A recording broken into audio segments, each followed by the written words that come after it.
کہ وہ لیکچرز کو لیٹ کے لے رہے ہیں, سوئے پڑے ہیں, انہیں کوئی پتہ نہیں ہے کہاں پہ ہینڈ فری لگائی ہے, بس کلاسز لے رہے ہیں. تو اس سلسلے میں آپ کیا کہتے ہیں کہ یہ بات سچ ہے؟ جی جی بالکل, یہ بالکل ٹھیک بات ہے. کیونکہ دیکھ تو آپ وہ چیٹنگ کرتے تھے؟ میں نے جیسے آپ کو کہا یہ میرے خیال سے چیٹنگ نہیں ہے. السلام علیکم ناظرین, سنو پاکستان میں خوش آمدید. میں ہوں آپ کا ہوسٹ سلیمان گوس. ناظرین, کورونا وائرس سے پیدا ہونے والی صورتحال سے معاملات زندگی اور معاشیت کے بعد اگر کوئی چیز سب سے زیادہ متاثر ہوئی ہے تو وہ ہے اسٹوڈنٹس کا تعلیمی سال اور ہمارا تعلیمی نظام. اسٹوڈنٹ آن لائن کلاسز تو لیتے رہے ہیں, لیکن نہ تو اسٹوڈنٹس ان سے مطمئن تھے اور نہ ہی اساتذہ ان کلاسز سے خوش تھے. اسی سلسلے میں بات کرنے کے لیے ہمارے ساتھ موجود ہیں ایک یونیورسٹی اسٹوڈنٹ. ان سے بات کریں گے اور جانیں گے کہ ان کا ایکسپیرینس کیسا رہا آن لائن کلاسز کا اور انہیں کیا کیا پرابلمس فیس کرنی پڑی. آئزک آفتاب میرے ساتھ موجود ہیں.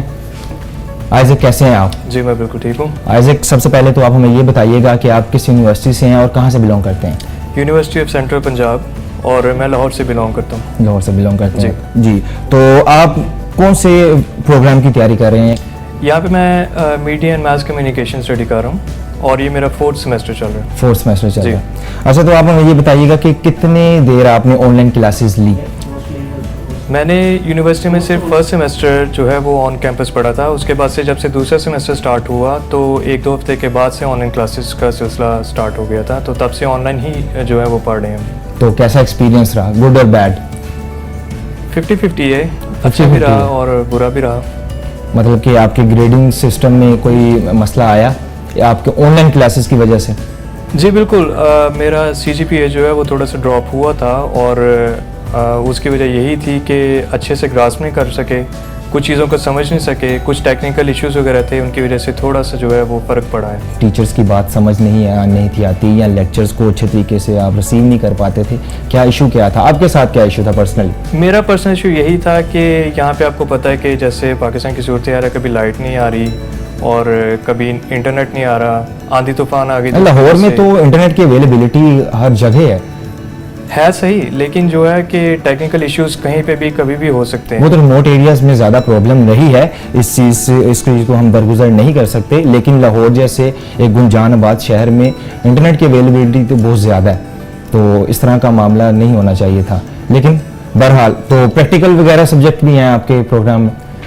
پریکٹیکل 1-2 تھے, لیکن جو ہمارے ٹیچرز ہیں انہوں نے پوری کوشش کی کہ اس آن لائن سلسلے میں وہ تھیوریٹیکل جو ہے اسی کو کنٹینیو رکھ سکیں, تو اسی سے متعلق جو انہوں نے اسائنمنٹس ہیں وہ بھی پریکٹیکل نہیں بلکہ تھیوریٹیکلی دی تھیں. اچھا, تو آپ کو ٹائم ٹو ٹائم آپ اپنے لیکچرز لیتے تھے, یعنی کہ یونیورسٹی کی جانب سے یا ٹیچر کی جانب سے کوئی کسی قسم کی کوتاہی یا ٹائم مس مینجمنٹ نہیں ہوتی تھی؟ میری کوشش تو پوری یہی تھی کہ جب کلاسز کا ٹائم سٹارٹ ہو جائے تو اس کو اٹینڈ کر لوں, لیکن ظاہر سی بات ہے اب گھر میں جب پڑھ رہے ہیں تو کوئی نہ کوئی کام پڑتا ہی رہتا ہے, کسی وجہ سے مس کرنا پڑتا ہے, لیٹ جوائن کرنا پڑتا ہے, سو ہوتا رہتا ہے. بعض اوقات یہ مسئلہ بھی آیا نا کہ بچوں نے کمپلین کی ہیں, کمپلین میں یہ کہا ہے کہ جی ہمیں لیکچرز کی سمجھ نہیں آتی, ہمیں جو ٹیچرز پڑھاتے ہیں وہ صحیح طرح ہم ریسیو نہیں کر پاتے. اس میں زیادہ تر مسئلہ ہم نے یہ بھی دیکھا ہے کہ بچوں کی اپنی نا اہلی اور سیریسنس نہیں تھی اس چیز میں کہ وہ لیکچرز کو لیٹ کے لے رہے ہیں, سوئے پڑے ہیں, انہیں کوئی پتہ نہیں ہے کہاں پہ ہینڈ فری لگائی ہے, بس کلاسز لے رہے ہیں. تو اس سلسلے میں آپ کیا کہتے ہیں کہ یہ بات سچ ہے؟ جی جی بالکل, یہ بالکل ٹھیک بات ہے. کیونکہ دیکھیں آپ جب کلاس روم میں ہوتے ہیں تو ایک کنٹینیوس قسم کا سیٹ اپ بناتا ہے جس میں آپ نے بیٹھ کے مسلسل جو ہے ٹیچر کو سننا ہی ہے, کوئی ڈسٹریکشن وغیرہ نہیں ہوتی. گھر میں جب ہیں آپ تو آپ کے پاس جو ہے ایک تو آرام ہے, آپ لیٹے ہوئے ہیں, اور پھر آپ کے پاس مختلف گیجٹس ہیں, آپ کا دھیان جو ہے وہ ادھر ادھر جو ہے ہٹ جاتا ہے, تو وہ کام خراب کرتا ہے. اس میں ہر طرح سے ٹیچرز کی نہیں غلطی, اسٹوڈنٹس بھی جو ہیں وہ اس کو کہہ سکتے ہیں آپ کے ان کی طرف سے بہت غلطی ہوتی ہے. اب آپ اس چیز کو مانتے ہیں کہ یہ سارا کا سارا مسئلہ صرف ٹیچرز کا ہی نہیں ہے یا مینجمنٹ کا ہی نہیں ہے, اسٹوڈنٹس کا اپنا بھی اس میں کچھ ہاتھ ہے؟ جی جی بالکل ایسی بات ہے. آفتاب, آپ سے پوچھا جائے کہ اس میں آپ پازیٹیو پہلو کیا نکالتے ہیں آن لائن کلاسز میں, تو آپ کیا کہیں گے؟ آپ اس چیز کو کیسے دیکھتے ہیں؟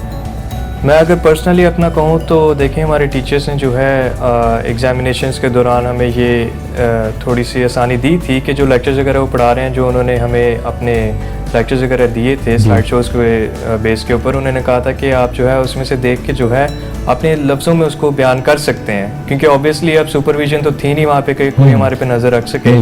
تو پھر بھی انہوں نے کہا تھا کہ اپنے ایمان سے جو ہے نا چیٹنگ وغیرہ نہ کریں آپ, لیکن آپ کے مٹیریل موجود ہے اس کو اپنے لفظوں میں لکھیں. تو یہ ایک آسانی تھی کہ ہم اس ٹائم سمجھ کے اس کو جو ہے اپنے لفظوں میں لکھ سکتے تھے تاکہ جو ہے بہتر طریقے سے آن لائن سیشنز بھی جو ہے ہم کمپلیٹ کر سکیں.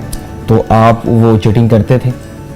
میں نے جیسے آپ کو کہا یہ میرے خیال سے چیٹنگ نہیں ہے. جب آپ ایک چیز کو سمجھ کے اپنے لفظوں میں لکھ رہے ہیں, آبویسلی آپ کاپی پیسٹ اگر کر رہے ہیں. نہیں, ایکچولی آپ فزیکل کلاسز سے ایک دم سے کنورٹ ہوئے ہیں آن لائن کلاسز میں. تو آن لائن کلاسز میں جانے کے بعد اگر آپ کو کوئی اسائنمنٹ ملتی ہے یا کوئی کوئز ملتا ہے, ٹھیک ہے, تو آپ نے اسی ٹائم پہ اس چیز کو ٹائپ کرنا ہے. تو ٹائپنگ سپیڈ ہی بچوں کی اتنی نہیں تھی کیونکہ اچانک ہوئے تھے, تو پھر وہ کاپی پیسٹ کے عناصر کو بہت زیادہ بڑھ جاتے ہیں. ٹیچرز وغیرہ نے یہ بھی کہا ہے کہ بچوں کے بہت سے پیپر جو گوگل سے اٹھائے ہوتے تھے, تو اس طرح کی بات تھی. دیکھیں میں اب ہر اسٹوڈنٹ کو تو نہیں جانتا, لیکن اگر ٹیچرز کہہ رہے ہیں تو ہو سکتا ہے سچ ہی ہو. اور جہاں تک میری اپنی بات ہے, جو کوئز اور اسائنمنٹس کی آپ بات کر رہے ہیں, اوبیسلی لمیٹڈ ٹائم ہوتا ہے, ٹھیک ہے, اس میں آپ کاپی پیسٹ تو کر سکتے نہیں ہیں. تو آپ جتنا ملا ہوتا ہے آپ کو, جتنا آپ کو ملا ہوتا ہے کہ آپ نے رائٹ کرنا ہے یا ٹائپ کرنا ہے, تو وہ اس ٹائم پہ بھی نہیں ہوتا. میں تو یہ کرتا تھا کہ جتنا میرے سے ہو سکتا تھا اس کو ایٹ لیسٹ صحیح سے کر لوں. باقی جو رہ گیا ہے, جو نہیں ہو سکا, اس کے لیے پھر ٹیچر کو بس یہی کہہ دیں کہ سر یا ٹیچر لمیٹڈ ٹائم تھا, تو جتنا ہو سکے میں نے کیا اس کو. تو ایز اے کلاس پہ آپ ہمیں یہ بتائیے گا کہ کوئی پازیٹیو پہلو آپ ہمیں بتا دیں جو آپ نے آبزرو کیا ہو آن لائن کلاسز کے حوالے سے. آن لائن کلاسز کے حوالے سے پازیٹیو تو ایز سچ میں نہیں کہوں گا, کیونکہ جو فزیکل کلاسز میں آپ ایکٹیویٹیز بھی کر سکتے ہیں, ایک انٹریکشن ہوتی ہے, اور سب اسٹوڈنٹس کے ساتھ ٹیچر کے ساتھ وہ بالکل مسنگ ہوتی ہے. تو میرے خیال سے کوئی زیادہ نہیں ہے اس کا پازیٹیو, سوائے اس کے کہ ٹیچرز ٹائم ایکسٹینڈ کر دیتے تھے اور وہ لینینسی دے دیتے تھے کہ آپ اسائنمنٹس وغیرہ اپنی جو ہے اس ٹائم تک بھی جمع کروا سکتے ہیں. تو آپ کو نہیں لگتا کہ آن لائن کلاسز کی وجہ سے آپ کا ٹائم بچا؟ یہ ایک پازیٹیو چیز ہے. آن لائن کلاسز کی وجہ سے آپ کرونا جیسے اس مشکل حالات میں جہاں پہ ملک کی معاشیت اور اکانومی تباہ ہو چکی ہے, وہاں پہ ہمارے تعلیمی نظام نے کس طرح کر کے آن لائن پروسیجرز کو لے کے آئے, آن لائن لرننگ کو لے کے آئے, اور ہمارے ٹائم میں بچت آئی. ٹھیک ہے, اس میں آن لائن چیز میں ایکسپینسز بھی بہت کم ہوتے ہیں. ٹھیک ہے, اس کے بعد آپ کہیں بھی بیٹھ کے اگر آپ جاب بھی کرتے ہیں تو پھر بھی آپ آن لائن کلاسز کو کنڈکٹ کر سکتے ہیں اور اپنی اسٹڈی کو کنٹینیو کر سکتے ہیں. ہاں, لیکن میں یہ نہیں کہتا کہ فزیکل کلاسز سے بیٹر ہے آن لائن کلاسز, لیکن مشکل حالات میں, مجبوری میں, تو ہمیں اس چیز کا سہارا لینا ہی پڑے گا. اس حکومت کو چاہیے کہ انٹرنیٹ کی اویلیبلٹی کو پاکستان کے کونے کونے میں, چپے چپے میں, ایک ایک گھر اور ایک ایک گاؤں میں ایک اچھی سپیڈ کے ساتھ پرووائڈ کرے. پھر آپ دیکھیے گا کہ جو ہم بات کرتے ہیں نالج آف اکانومی کی, نالج آف ڈیموکریسی کی, یہ سبھی معاملات کو آگے بڑھایا جا سکتا ہے بہتر انداز میں, صرف اور صرف انٹرنیٹ کی اویلیبلٹی کی وجہ سے. اسی کے ساتھ اپنے میزبان سلیمان گوس کو اجازت دیجیے. اللہ حافظ.